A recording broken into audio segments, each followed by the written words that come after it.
Dust 514 is a persistent shooter coming to the PlayStation this year. It's a free-to-play game, one of the first ones to release like that on the PlayStation 3.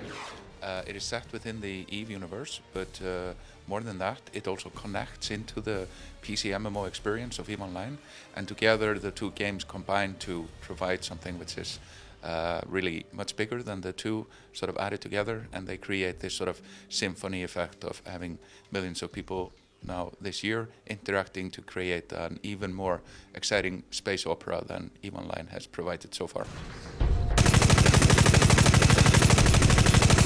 This EVE Online universe that millions of people have heard of, and lots of EVE curious people out there who've heard about the drama and the intrigue and the planetary backstabbing and things going on. We're now extending that universe into a first-person shooter of moment-to-moment gameplay. Gamers on the PlayStation 3 will be able to pick up their gamepad, have a great 10-minute deathmatch if that's all you're looking for. But the experience extends much further into this universe where hundreds of thousands of people are continuously playing in their space opera, their hardcore science fiction notion there. If you're part of that infantry unit down in the Dust universe, you will be playing with those people in the EVE universe. You will be participating in that economy, you'll be part of those corporations and those alliances, and every bullet that you fire in Dust 514 will have a knock-on impact into the EVE Online universe. For the past 8 years, EVE has really existed as this massive persistent world that is simulated on our supercomputer in London, where hundreds of thousands of people have had an amazing amount of adventures which have entertained way more people than have actually played EVE Online. And that inspiration and the ongoing development of EVE Online, where we've added various roles into EVE Online over time, making the game sort of bigger and bigger, that we thought, okay, what if instead of doing that, we would add more roles into the sort of larger EVE universe and make specific experiences that would sort of tailor to those roles. And then we thought, okay, it would be great to have boots on the ground fighting over planets and providing into the sort of political spectrum of EVE Online. And that is then something we've been working on now for about 4 years to figure out how you really make that experience a great sort of moment-to-moment first-person shooter on the PlayStation 3, sort of take part in that space opera, which is EVE Online as it has been now operating for 9 years.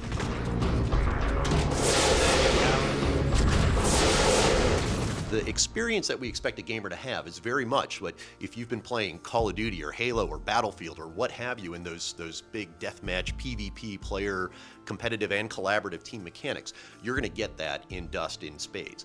But what's going to happen now in Dust is something that hasn't happened really for the shooter audience before, the persistence, the impact, that your shots really matter. A big part of the actual interaction between the game is players in EVE Online can issue contracts into Dust, which Dust Marines can accept and thus sort of provide input into the sort of territorial conquest game of EVE. Also a big part of it is orbital bombardment, where players in EVE can basically provide orbital bombardment into Dust. So instead of calling an airstrike and it's all some fakery, then there are actual people behind the airstrike which you call inside Dust. That's effectively an economic transaction in our universe where somebody has paid to earn currency in-game to make that missile happen, and it'll come down on the ground and it'll have that impact on Dust where people they'll reel from the effects of that.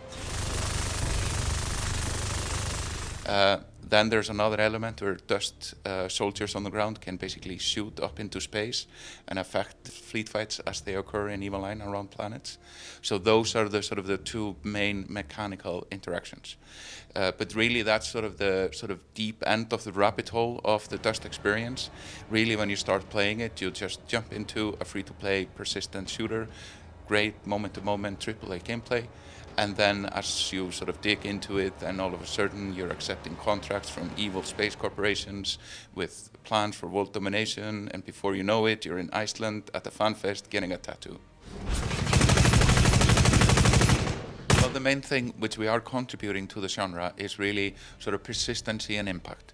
a lot of the shooters which are available don't really have a lot of sort of persistent impact. You might move up on a ranking somewhere, but you don't really leave a mark in the world. So you participate in the sort of endless deja vu of playing the same game over and over.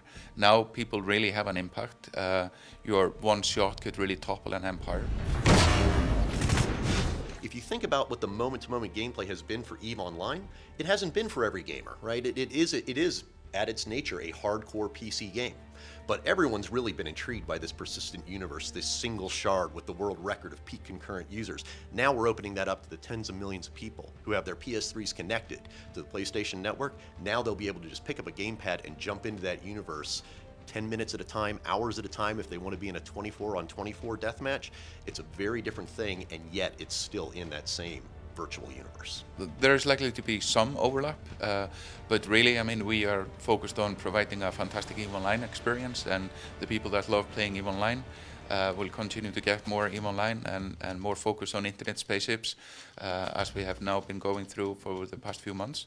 But really then Dust is this additional experience with all the people which have been intrigued by the sort of universe of EVE and this futuristic sci-fi sort of property that we have been developing over all this time.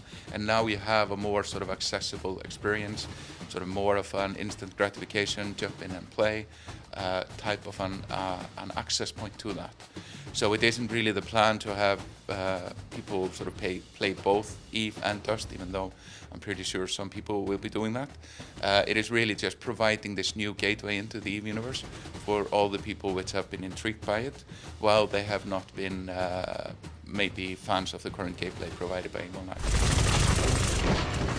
A lot of what we imagine will happen in Dust 514 is that people will, much like you've seen in some of the other AAA free-to-play types of games generated for core gamers, is you'll be able to get into that game for free.